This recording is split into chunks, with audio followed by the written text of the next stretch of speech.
Bien, alors, chers amis, bonsoir. Pour moi, c'est la dernière avant les vacances. Pour moi aussi. La quille. Voilà. Et de ce cycle sur République et démocratie, bien, on va essayer de le clore en évoquant un grand nom de la République et du socialisme, l'homme de la synthèse par excellence, qui est Jean Jaurès. Voilà. Je rappelle, notre République est laïque, démocratique et sociale. Eh bien, Jean Jaurès est dans toutes ces cases-là. Je rappelle simplement, par exemple, que la loi laïque, il a été un des artisans du vote de cette loi avec Aristide Briand, la loi de 1905. Voilà. Donc, depuis la République sociale, ça, c'est Jaurès. Alors, il s'agit, dans cette dernière conférence, d'essayer de redonner sa place à ce grand penseur et à ce grand dirigeant politique, et peut-être de réfléchir sur son actualité. Voilà. C'est un nom qui est souvent évoqué. Il y a même une fondation Jean Jaurès qui sert maintenant de think tank, pour parler le français, macronien. Ce pauvre Jaurès doit se retourner dans sa tombe. C'est bien vrai. Voilà. Et puis, on invoque régulièrement Jean Jaurès pour dire, oh là là, votre socialisme un peu radical, nous on est pour Jaurès. Vous allez voir que Jaurès, s'il y avait encore quelqu'un qui défendait les idées de Jaurès aujourd'hui, je parle des hommes politiques très connus, vous verrez qu'il serait classé plus qu'à l'extrême gauche. Voilà. Il serait dangereux, surveillé, etc. Il pourrait essayer de l'assassiner encore une fois. Bon. Alors ça n'empêche que Jaurès, il y a beaucoup de rues, de places, d'avenues, d'écoles, de lycées, de collèges qui portent son nom. Et on sait aussi que Jean Jaurès a été assassiné à la veille de la guerre de 1914. Le 31 juillet 1914, lui qui combattait inlassablement pour la paix, pour éviter jusqu'au dernier moment la guerre entre la France et l'Allemagne, donc est assassiné. Ce qu'on sait un peu moins, c'est que ça a été l'occasion d'une des plus grandes infamies de la République française, puisque en 1919, l'assassin de Jaurès, le nommé Raoul Villain, a été arrêté, jugé et acquitté. Et qui plus est, la famille de Jaurès a été condamnée aux dépens. Voilà. Donc, bon, heureusement, il y a une justice immanente. C'est que le nommé Villain a été arrêté à Ibiza pendant la guerre d'Espagne. Il est tombé entre les mains d'un groupe d'anarchistes qui ont décidé de le fusiller. Voilà. Bon, alors, Jaurès nous intéresse, nous, parce que c'est un ardent républicain qui devient socialiste. Dans sa jeunesse, il n'était pas socialiste. Il n'a pas fait comme beaucoup de gens qui partent à l'extrême gauche pour finir à droite. Il a fait plutôt le contraire. Bon. Et on va essayer de voir que la tentative qu'il a construite de faire une synthèse entre la République et le socialisme, eh bien, pourrait peut-être nous intéresser. Alors d'abord, les grandes étapes de sa vie. Il est né en 1859 dans une famille de la petite bourgeoisie de Castres.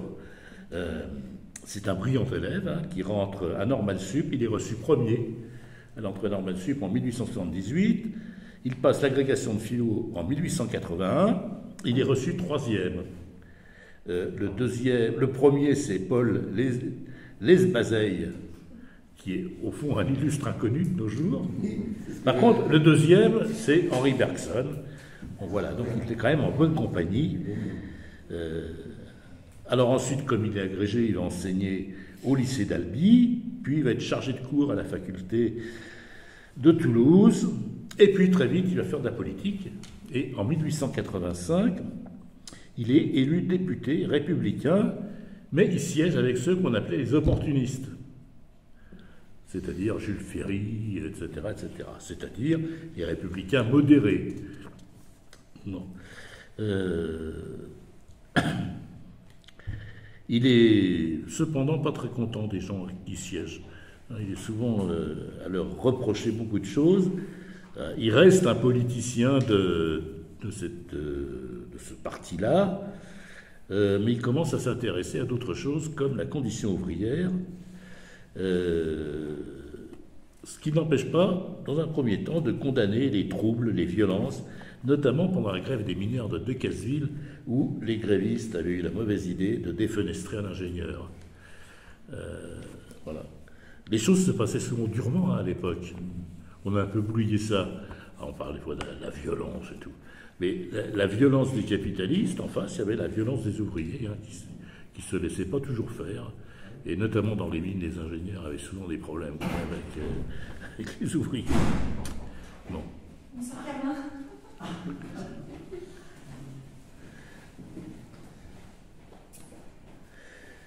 Alors, ensuite, il y a les élections en 1889, et là, il est battu par un monarchiste. Du coup, il va, fort heureusement, se remettre aux études. Il va soutenir une thèse de doctorat. Alors, sa thèse en français, c'est une thèse sur la réalité du monde sensible. Et puis, il soutient une thèse complémentaire en latin sur les origines du socialisme allemand, qui remonte aux philosophes allemands, à Leibniz et Kant. Il essaie de faire une généalogie philosophique du socialisme allemand. Bon, mais en latin, hein. Bon. Je ne sais pas comment on dit social-démocratie allemande en latin. Voilà. Alors, je vais lire quelques extraits, je vais faire des citations aujourd'hui. Par exemple, si on veut avoir une bonne idée rapide de la biographie de Jaurès, on peut lire le Métron. Métron, c'est le grand dictionnaire du mouvement ouvrier. Vous cherchez n'importe où. Qui est Camélina, par exemple? Vous ouvrez le Métron. À Camélina, on vous racontera toute l'histoire de Camélina. L'orgueil du pays. Comment? C'est l'orgueil du pays. Absolument. Dans la chanson. C'est bien lui qui était né à Mailly-la-Ville. Bien sûr, on n'est pas des tonneliers à Mailly-la-Ville. C'est pour ça que je parle de Camélina. Bon. Le Métron, c'est vraiment exhaustif. Ouais, il y a tout le monde. Il y a parfois des erreurs aussi. Il y a des erreurs parce que c'est des gens qui apportent. Oui, tout à fait. Comme dans Wikipédia. Mais, et puis c'est suivant suivant les gens, on voit un peu l'orientation du rédacteur. Non, ça c'est vrai, mais on n'a pas beaucoup mieux, quoi. Voilà. Bon, après, vous savez, même sur Wikipédia, il y a des gens qui ont fait des tests entre l'Encyclopédia Universalis et Wikipédia. C'est un partout la balle au centre, hein, semble-t-il. Ouais. Donc, il y a des trucs voilà. assez choquants. Oui, ça c'est vrai, oui.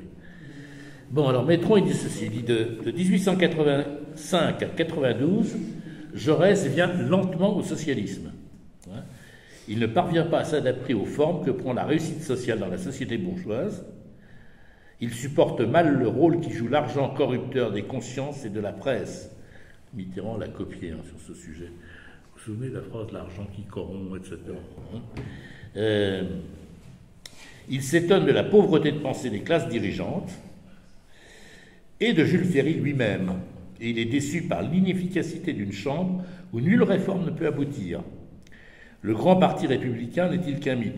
Jaurès n'est pourtant pas tenté par les radicaux, les partisans de Clémenceau essentiellement, hein, puis le radical-socialisme français, qui est par ailleurs un courant respectable à cette époque. Leur vision individualiste du monde lui est étrangère et il leur reproche une politique plus destructive que constructive. Sa conduite à la Chambre exprime cette difficile accoutumance. La seule pensée d'intervenir à la tribune lui cause un effroi presque insurmontable, quand on sait qu'il va devenir l'orateur par excellence. Ses amis politiques, il les trouve davantage hors du Parlement, à la Dépêche de Toulouse, où pour 100 francs par mois il rédige un article par semaine, depuis le 21 janvier 1887, à l'Avenir du Tarn et à l'Union républicaine du Tarn, auquel il a déjà collaboré pendant la campagne électorale. Enfin, au cours de ses nombreux comptes rendus de mandat, voilà. Sa première intervention à la Chambre date du 21 octobre 1886. Il défend les droits des communes en matière d'enseignement primaire. En rupture latente avec l'opportunisme mal contenu du radicalisme, il n'a pas encore opté pour le socialisme. Les élus socialistes qu'il rencontre à la Chambre le rebutent, souvent par leur apologie de la violence, et il vote le 10 mars 1886 contre la motion de censure déposée par Émile Bally pendant la grève de Decazeville. Ah oui, il vient de loin quand même. Les formulations dogmatiques le heurtent, d'autant plus qu'il ne voit pas les tenants et les aboutissants. Et c'est pourquoi sa tentative d'entrer en contact avec la revue socialiste n'aboutit à rien en 1887. Convaincu assez tôt, quoique nous puissions fixer une date exacte, de la nécessité d'évoluer vers une société qui, tout en sauvegardant les droits de l'individu proclamés par la Révolution française, échappera à la concurrence effrénée du capitalisme et à la puissance de l'argent, et mettra en œuvre l'organisation collective, il ne pense pas en termes de classe sociale. Il reste étroitement marqué par le francocentrisme, comme le prouve encore la campagne qu'il mène à la fin de 1885 pour l'occupation du Tonkin. Ah, là, il soutient Jules Ferry. Jules Ferry, Tonkin.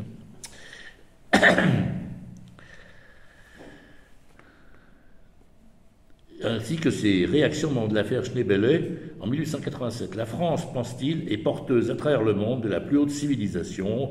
La République doit s'épanouir en démocratie, mais pour cela, il faut se ressaisir, combattre l'aristocratie de la richesse et modifier la Constitution qui dilue les responsabilités et élimine la réflexion. Les mesures dilatoires lui semblent dans ce domaine hors de saison. Il perçoit la vague de mécontentement social qui est à l'arrière-plan des succès du général Boulanger. Et il s'oppose le 11 février 1889 au rétablissement du scrutin d'arrondissement. Et ça va être aussi une de ses campagnes régulières. Il défend ce qu'on appelle la RP, la représentation proportionnelle, contre le scrutin d'arrondissement. C'est une bonne idée, la RP. On y reviendrait, ça nous fera le plus grand bien. Bon. Avec des nuances, quand même. Comment ? Avec des nuances. Parce que si on revient comme sous la 4e, ça ne sert pas à grand-chose. Non, ça oblige à discuter. C'est l'instabilité. Oui, et puis, ouais.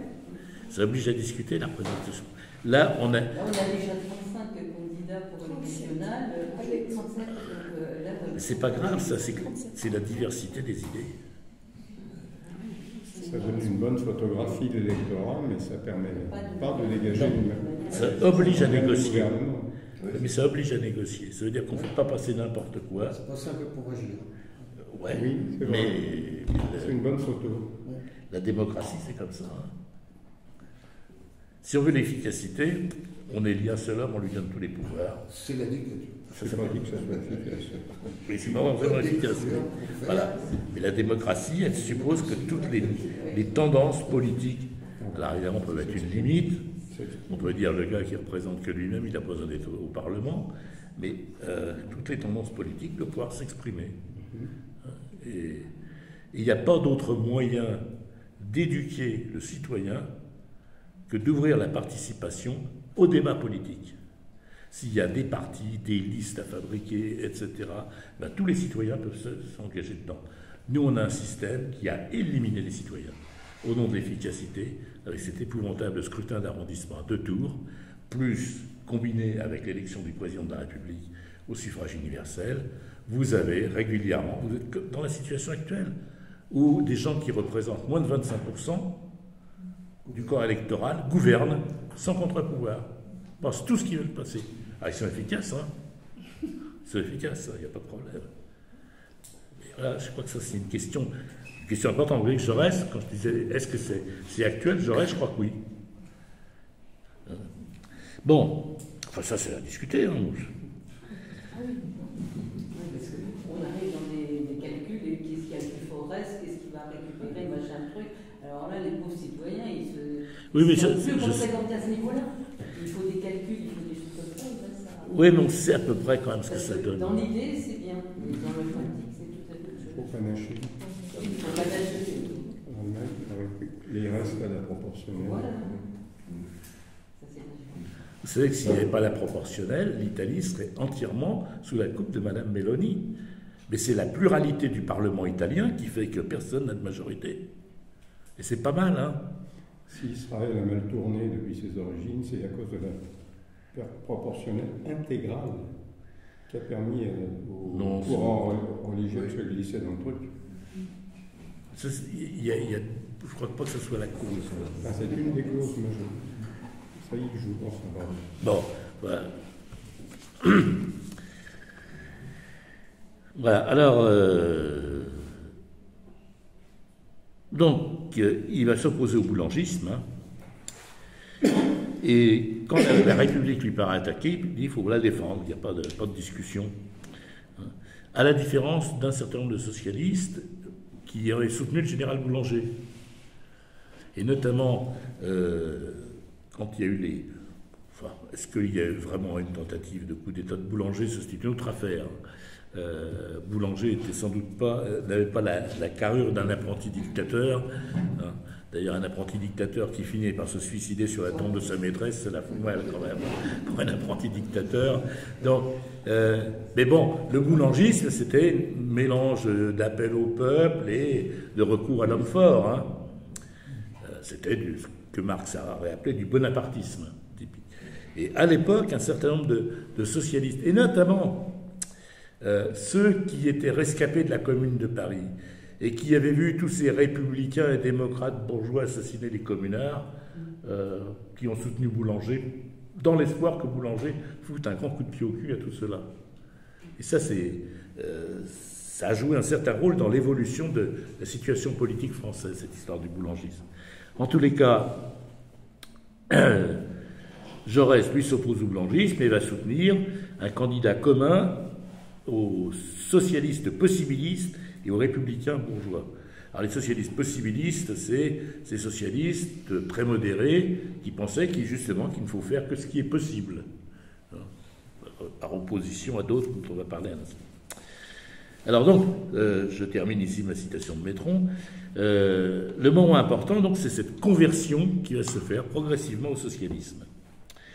Alors cette conversion, il y a quelqu'un qui va prendre un rôle important dedans, c'est Lucien R. Lucien R est un agrégé de philosophie, il est bibliothécaire de Normal Sup, et il va être en quelque sorte une sorte de, comment dire, oui, de confident d'un certain nombre d'intellectuels qui vont passer au socialisme. Et c'est lui qui va leur apprendre le socialisme. C'est un germaniste éminent, qui connaît bien toute la philosophie allemande, et donc c'est dans ces conversations avec Lucien R que Jaurès va forger peu à peu sa pensée. Mais l'élément décisif, c'est la grève des mineurs de Carmaux, dont l'origine est le licenciement d'un de leurs leaders, le nommé Jean-Baptiste Calvignac, qui est licencié parce qu'il est trop souvent absent, vu qu'il est élu. Il est au conseil municipal, et donc il est licencié pour absence. Alors les mineurs se mettent en grève, et à ce moment-là, eh bien, Jaurès est définitivement devenu un partisan de la lutte des classes. Il le dit lui-même. Et il va être soutenu par le Parti ouvrier français, qui est une des branches du socialisme français, qui est la seule qui se réclame du marxisme. Voilà. Jaurès et le marxisme. Je vais y revenir parce que Jaurès n'est pas un marxiste standard, mais Jaurès est devenu Jaurès dans un parti qui se réclamait du marxisme. Je crois qu'il faut rappeler ça à tous les incultes, les ignorants qui officient dans le monde politique et médiatique d'aujourd'hui. Hein, voilà. Le Parti ouvrier français, c'est celui de Jules Guesde. Hein. Encore Métron. L'année 1892 est une année tournante. Après avoir soutenu à la Sorbonne au début de février sa thèse latine sur les origines du socialisme allemand, il est reçu docteur en philosophie pour sa thèse principale. Le 27 mars, il discute toute la nuit avec Guesde à Toulouse. Et le lendemain des élections municipales de 1890, il se prononce pour la première fois pour le droit du Parti socialiste à une existence distincte dans un cadre politique d'alliance avec les radicaux. Jusqu'à présent, Jaurès ne voyait l'issue qu'à l'intérieur des républicains. À partir de 1890, il pense qu'il faut un parti socialiste à part, qui s'allie éventuellement avec les autres courants républicains, mais qui ait sa propre physionomie, sa propre doctrine. Et effectivement, après, c'est la grève des mineurs qui fait le choc définitif. Il mène une campagne systématique en faveur des mineurs, et en particulier parce que l'adversaire des mineurs, c'est le marquis de Solage, qui est donc à la fois l'homme qui possède et l'homme qui dirige la politique. Pour Jaurès, c'est l'incarnation de cette oligarchie capitaliste qu'il faut renverser. Alors il est d'abord mis au ballottage, puis il va gagner au second tour. Alors ce qui est intéressant, il ne gagne pas seulement en ville, il gagne notamment dans les districts ruraux. C'est-à-dire que les paysans votent pour Jaurès aussi. Voilà. Et puis les élections d'après, il les remportera au premier tour au la main. Et donc à partir de ce moment-là, la vie de Jaurès va s'identifier à celle du socialisme français et européen. On va le retrouver soutenant les luttes des ouvriers d'Albi, puis la Verrière de Carmaux, qui va devenir une coopérative ouvrière, là aussi, chose très importante. Pour Jaurès, le socialisme est coopératif. Alors, il est élu avec le soutien du Parti ouvrier français, mais il n'est pas marxiste. Il est beaucoup plus attiré par le rôle que peut jouer le syndicalisme. Ça aussi, c'est une tradition bien française. Ce sont les syndicalistes qui vont être l'aile motrice du mouvement ouvrier. On va le voir jusqu'à la création de la CGT, la charte d'Amiens, etc., etc. C'est donc le mouvement syndical qui est Et ce mouvement syndical, il est plutôt pour la coopération, il est méfiant vis-à-vis de toutes les formes d'autorité, etc. Bon. Alors, il est partisan de la lutte des classes, mais il est favorable à des alliances quand nécessaire avec les républicains de gauche. Et puis, il va se donner comme tâche, et l'amener à bien, d'unifier tous les courants du socialisme français, qui sont très variés. J'ai parlé des possibilistes, vous aviez les socialistes révolutionnaires de Vaillant, etc. Il y a un nombre de familles socialistes absolument incroyables, et Jaurès va commencer à réunifier tout le monde. Alors il y a quelques moments forts qu'on pourrait rappeler simplement. C'est l'affaire Dreyfus. Alors au départ, Jaurès n'est pas du tout Dreyfusard. Comme beaucoup de socialistes, ils pensent que c'est une histoire entre les bourgeois, puis qu'en plus, c'est ce capitaine Dreyfus, puisqu'on l'a déclaré traître bien de l'être, il n'est pas du tout étonné par cette affaire. Et puis, il partage, il faut bien le dire, comme une bonne partie du mouvement ouvrier de l'époque, mais comme toute la société française, un certain nombre de préjugés antisémites. Je pense que les Juifs, c'est quand même le parti de l'argent. Et on trouve ça... de temps en temps, vous avez des gens qui disent « Ouais, l'antisémitisme est né à gauche ». C'est pas tout à fait faux. Les disciples de Proudhon étaient souvent très antisémites. Et l'antisémitisme était, comme l'avait très justement caractérisé le grand socialiste allemand August Bebel, le socialisme des imbéciles. Voilà. Mais ça a marché. Jaurès n'était pas indemne de ça, ce qui explique aussi qu'il ne se soit pas engagé. Et qu'est-ce qui fait le déclic ? C'est le J'accuse de Zola. Et là... Jaurès se dit qu'il faut se lancer dans la bataille. Alors c'est très marrant parce que l'histoire est compliquée. Au départ, Jules Guesde est persuadé, lui, de l'innocence de Dreyfus. Et c'est Guesde qui aide Jaurès à évoluer. Et puis après, Guesde va dire, oui, mais tout ça, c'est une affaire entre les bourgeois, et si nous, on se mêle de ça, on va perdre. On va perdre notre autonomie, notre indépendance. Donc, au départ, en fait, on dit maintenant, pareil, dans la représentation, c'est Jaurès était Dreyfusard et Guesde, lui, voulait pas s'en mêler. C'est pas tout à fait comme ça que ça s'est passé. Jaurès n'était pas Dreyfusard et Guesde fait partie de ceux qui l'ont fait devenir Dreyfusard. Voilà. Bon. Et puis, à la suite de cette affaire Dreyfus, à la suite, dans le prolongement de cette affaire Dreyfus, eh bien, Jaurès va appeler à soutenir le cabinet de concentration républicaine de Waldeck-Rousseau. Il va soutenir l'entrée de Millerand dans le gouvernement.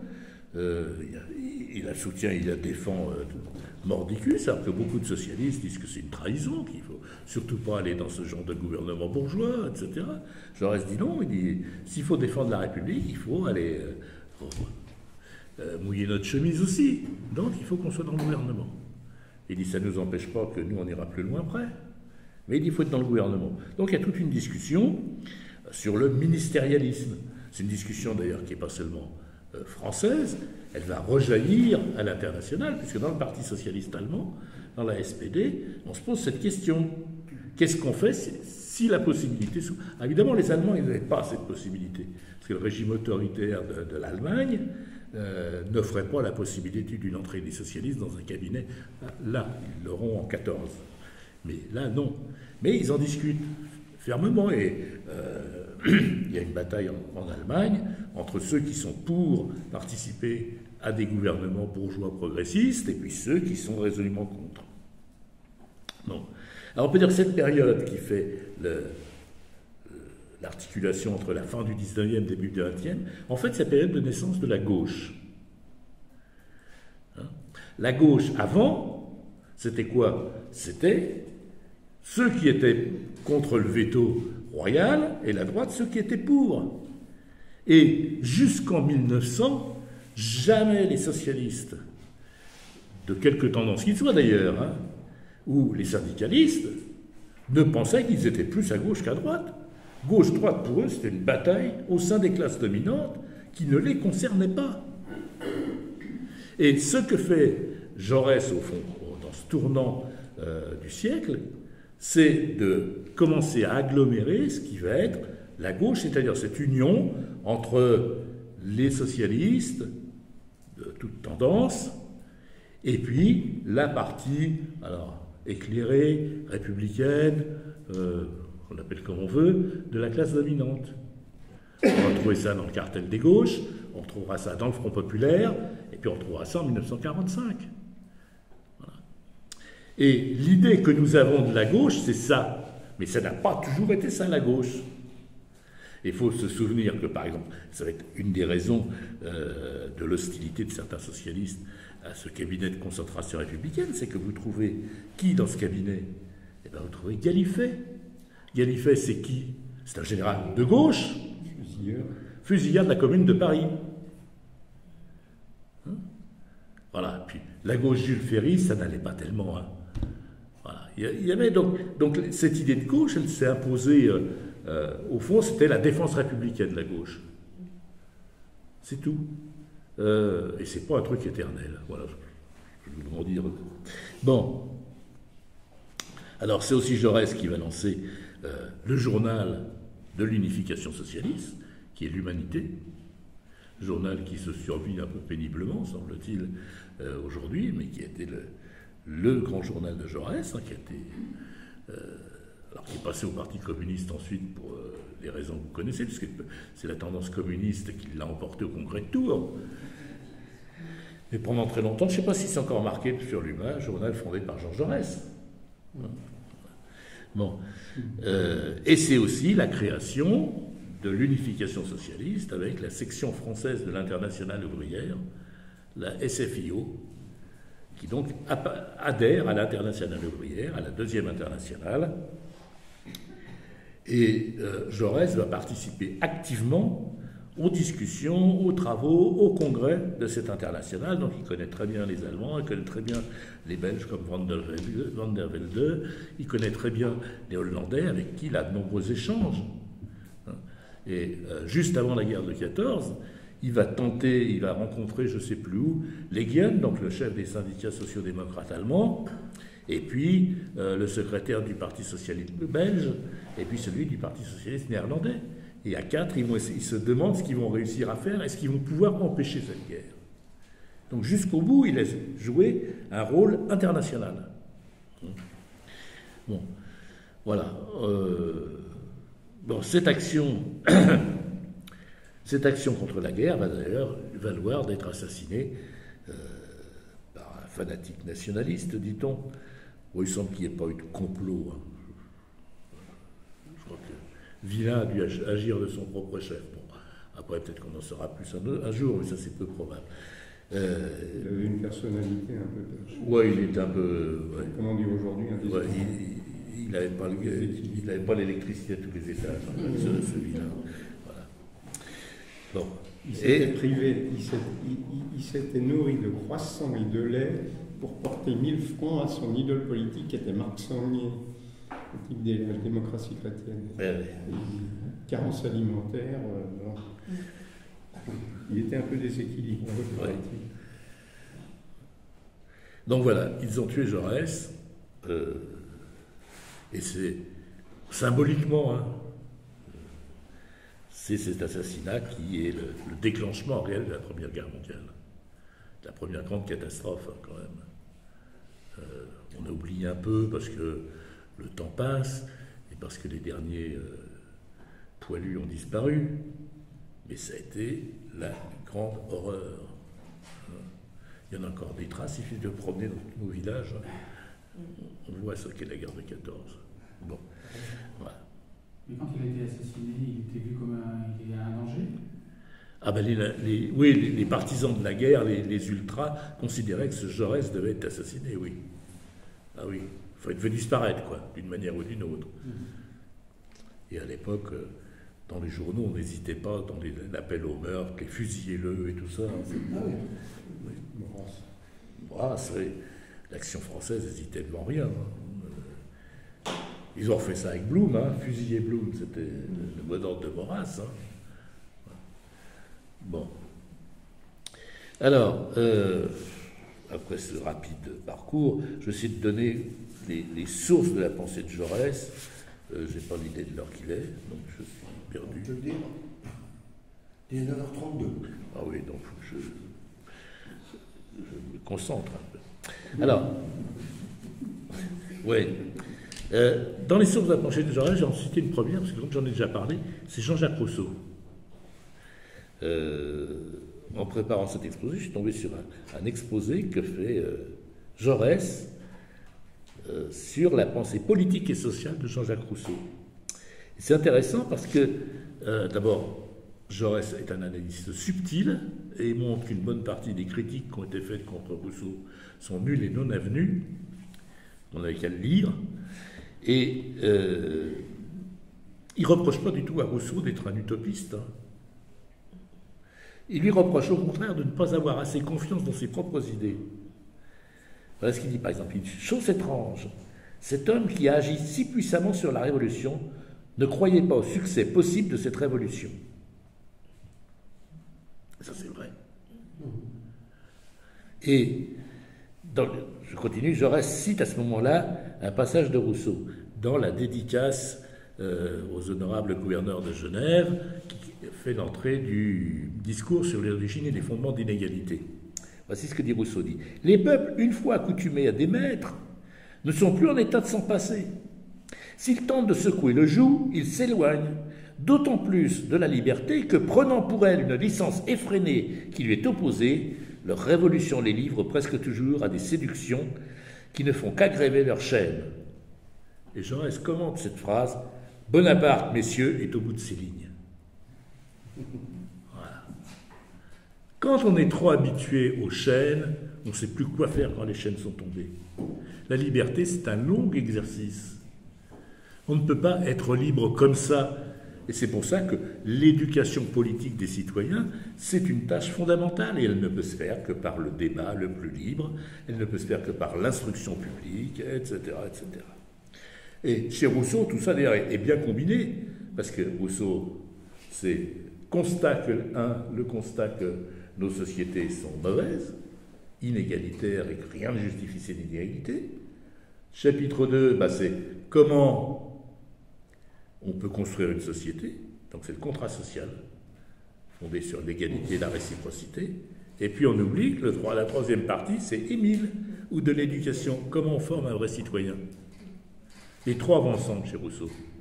Il y a un lien parfait. Je vous renvoie au petit livre de Marie-Pierre sur le sujet. Bon. Voilà.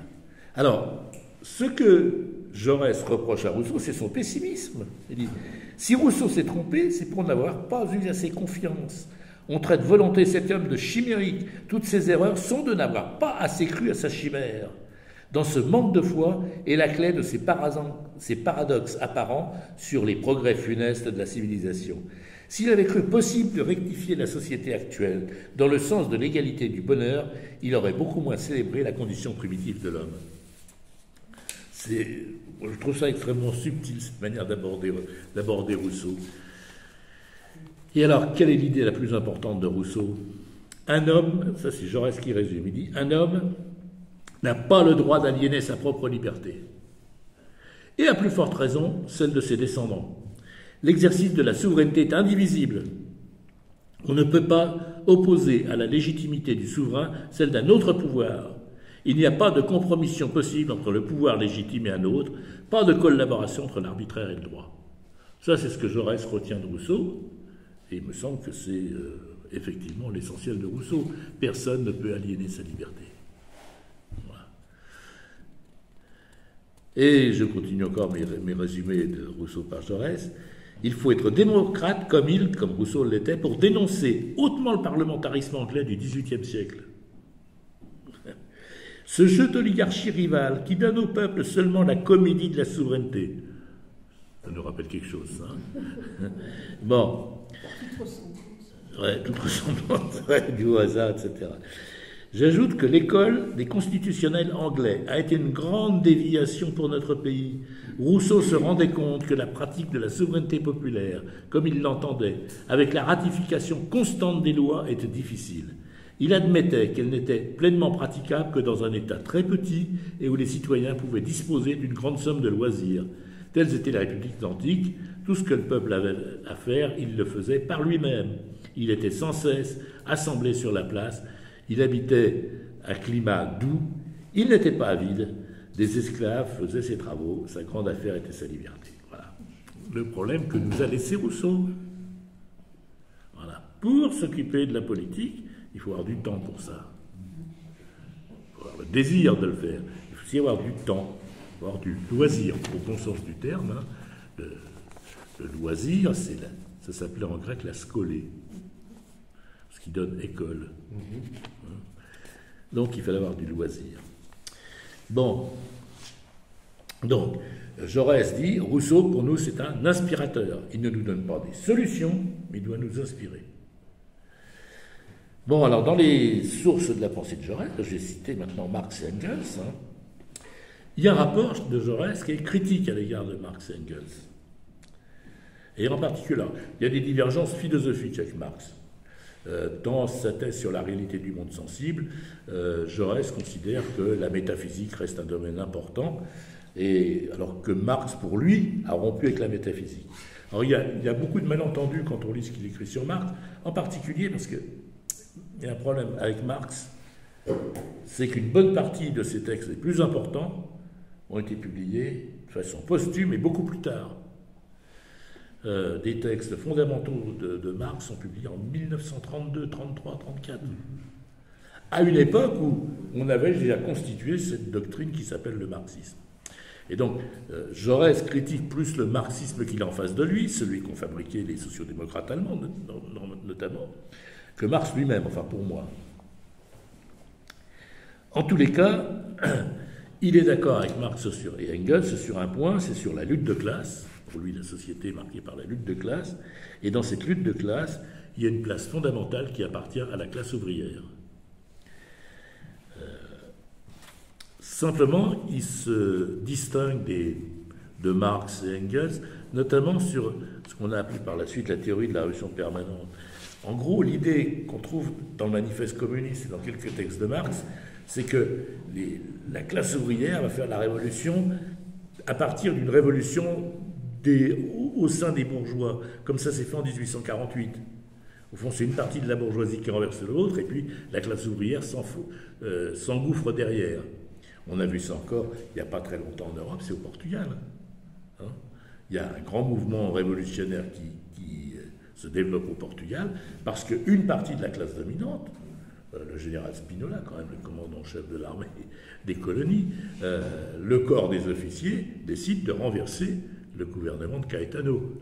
Et puis derrière, une fois que, comme disait Marx, qu'en haut on se met à jouer du violon, il ne faut pas s'étonner si on va en danse. Bon, alors là-dessus, Jaurès n'est pas très d'accord, parce qu'il dit tant qu'on en est réduit à faire ça, on est sûr de perdre à la fin. Et si vous comptez sur les autres pour déclencher la révolution, vous êtes sûr de perdre.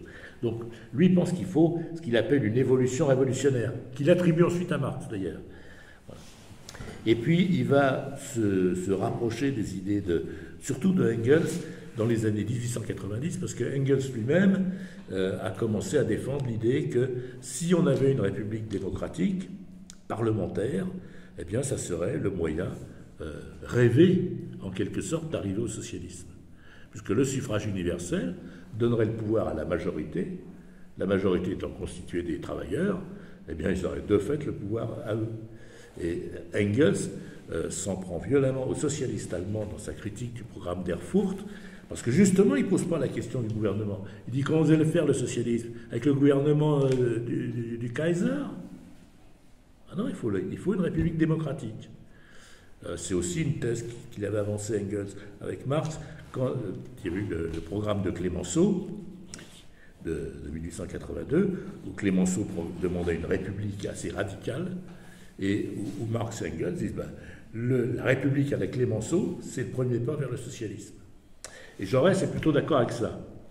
Il est sur une position d'évolution, et il pense que le socialisme ne peut venir qu'à partir d'une transformation interne de la République.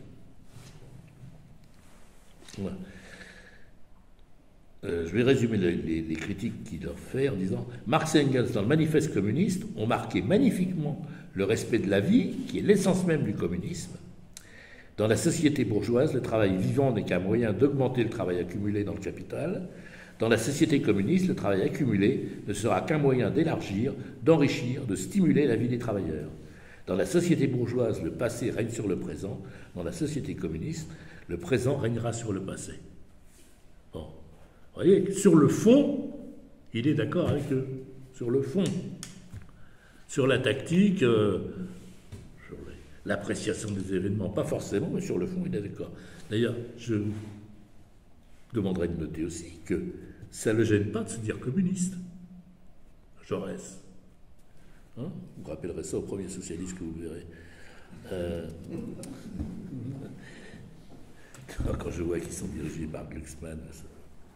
Bon, voilà. Pauvre Jaurès. Alors, c'est aussi donc sa troisième source d'inspiration, c'est le républicanisme. Hein. Pour lui, la République, elle est le cadre à partir duquel l'humanité peut se développer. Voilà. Instituer la République, dit-il, c'est proclamer que des millions d'hommes seront tracés eux-mêmes la règle commune de leur action. Hein, la République, ce n'est pas simplement des institutions, c'est la possibilité pour des millions d'hommes de tracer eux-mêmes la règle de leur action. Voilà. C'est le pouvoir des travailleurs, la République. Pourquoi? Parce que c'est le pouvoir de la majorité. Et la majorité, c'est les travailleurs. Les milliardaires, c'est une poignée. Hein, et même les très riches, c'est qu'une poignée. Hein. Donc pour Jaurès, la République, dans la mesure où elle donne le pouvoir à la majorité laborieuse, elle va être le début de la liberté. Ils seront conciliés, la liberté et la loi, le mouvement et l'ordre. Ils sauront se combattre sans se déchirer, que leurs divisions n'iront pas jusqu'à la fureur chronique des guerres civiles et qu'ils ne chercheront jamais dans une dictature, même passagère, une trêve funeste. Et à l'âge repos. Instituer la République, c'est proclamer que les citoyens des grandes nations modernes, obligés de suffire par un travail constant aux nécessités de la vie privée et domestique, auront cependant assez de temps et de liberté d'esprit pour s'occuper de la chose commune. Et si cette République surgit dans un monde monarchique, encore, c'est d'assurer qu'elle s'adaptera aux conditions compliquées de la vie internationale, sans entreprendre sur l'évolution plus lente des peuples, mais sans rien abandonner de sa fierté juste et sans atténuer l'éclat de son principe. Alors ça, c'est un peu tarabiscoté, cette partie. Alors, en gros, Jaurès nous dit ici que voilà, la République, elle va être, en France par exemple, elle va être confrontée à un monde qui est compliqué, dans lequel il y a encore beaucoup de monarchies. Et puis elle est confrontée aussi à des peuples qui ne sont pas au même niveau d'évolution. Donc il faut à la fois, dit-il, respecter les autres, on ne peut pas brusquer l'évolution, mais en même temps rester fier de ce qu'on a fait. Voilà. C'est un peu compliqué à tenir, hein, mais... Et pour terminer encore sur la République, il dit « Le prolétariat, dans son ensemble, commence à affirmer que ce n'est pas seulement dans les relations politiques des hommes, mais aussi dans leurs relations économiques et sociales qu'il faut faire entrer la liberté vraie, l'égalité et la justice. Ce n'est pas seulement la cité, c'est l'atelier, c'est le travail, c'est la production, c'est la propriété qu'il veut organiser selon le type républicain. À un système qui divise et qui opprime, il entend substituer une vaste coopération sociale où tous les travailleurs de tout ordre, travailleurs de la main et travailleurs du cerveau, sous la direction de chefs librement élus par eux, administreront la production enfin organisée. Voilà, c'est beau comme programme. Ça veut dire que la production, la vie économique, n'est pas simplement le vote des lois générales, la vie économique, elle est contrôlée par ceux qui travaillent. Et ils élisent leurs chefs. Voilà. Ça s'appelle comment? Ça s'appelle une coopérative ouvrière, ça. Et ça, c'est un système coopératif. Alors ça rentrait en pleine symbiose avec les idées qui étaient développées par les anarcho-syndicalistes. Hein. C'est un marxiste un peu proudhonien. Oui, c'est un marxiste un peu proudhonien, bien sûr. Mais c'est Marx. Hein. Parce que Marx est pour la coopérative. Hein, quand les seules choses qu'il dit dans le Capital, c'est porte là-dessus. Il n'y avait pas encore eu le rouleau compresseur de Lénine. Non, mais non, voilà, c'était avant. Hein. Les expériences auxquelles se réfère Marx, qu'est-ce qu'il dit? Il dit, ben voilà, il dit, coopérative, ça nous a montré la voie. Ouais. Bon. Et puis, dernier point, c'est sa lutte pour la paix, hein, et notamment, Jaurès va s'efforcer de concilier le patriotisme et l'internationalisme. Là, il dit, non, l'internationalisme n'est ni l'abaissement, ni le sacrifice de la patrie.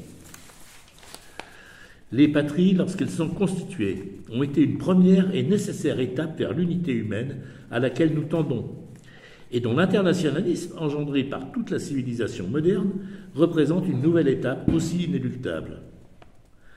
Et de même que la patrie française ne s'est pas organisée contre les différentes provinces qu'elle arrachait à un antagonisme caduc pour les solidariser, mais en leur faveur et pour les rendre plus libres et pour une vie plus libre et plus large, de même la patrie humaine,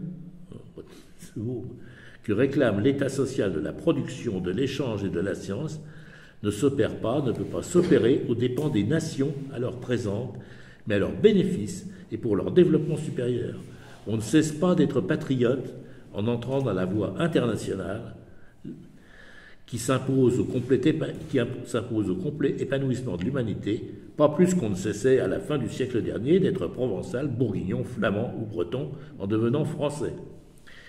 Les internationalistes peuvent se dire au contraire les seuls patriotes parce qu'ils sont les seuls à se rendre compte des conditions agrandies dans lesquelles peuvent et doivent être assumés l'avenir et la grandeur de la patrie, de toutes les patries, d'antagonie devenus solidaires.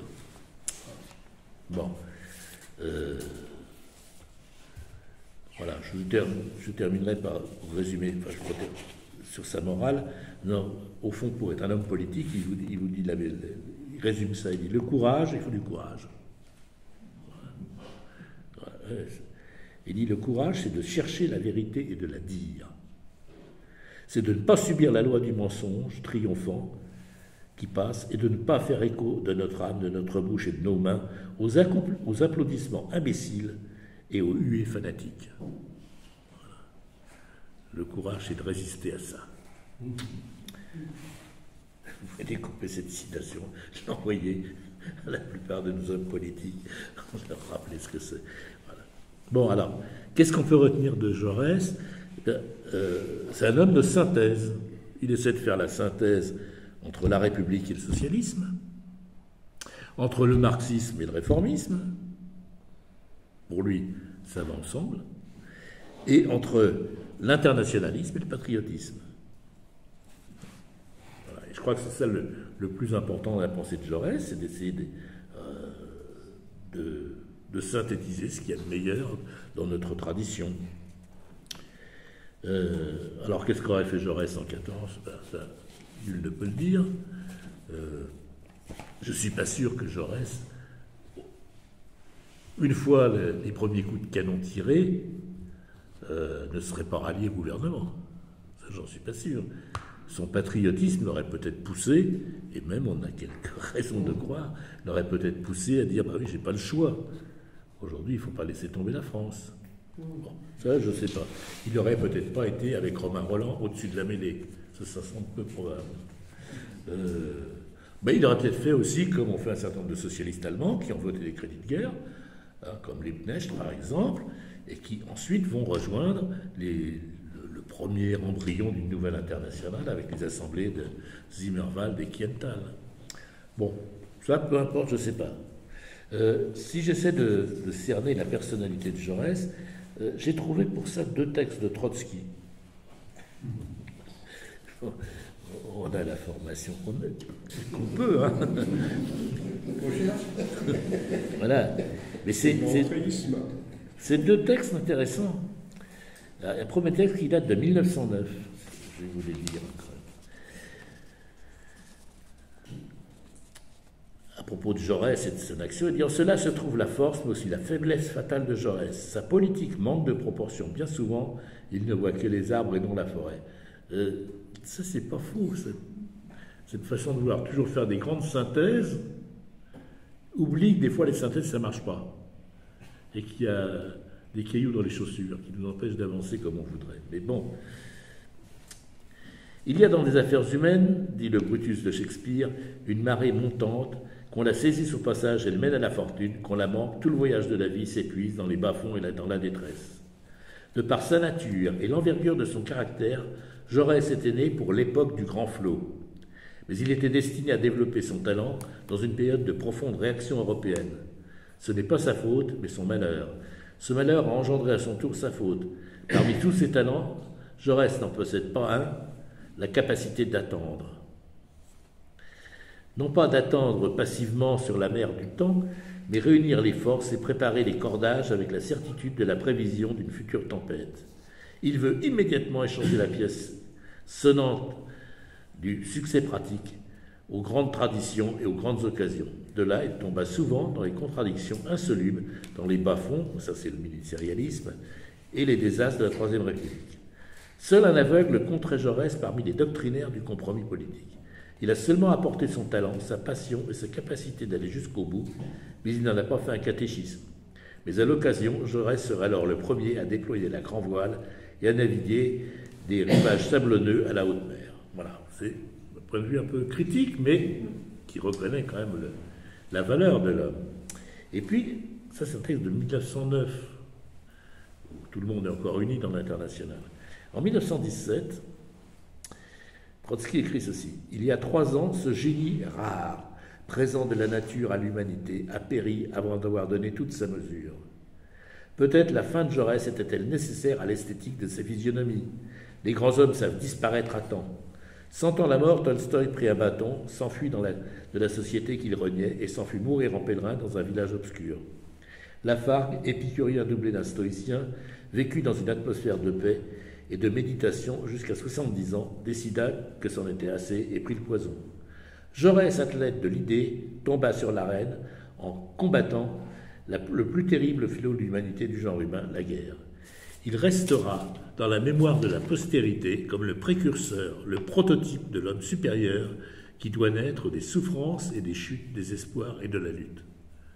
Ça, c'est un panégyrique. Voilà.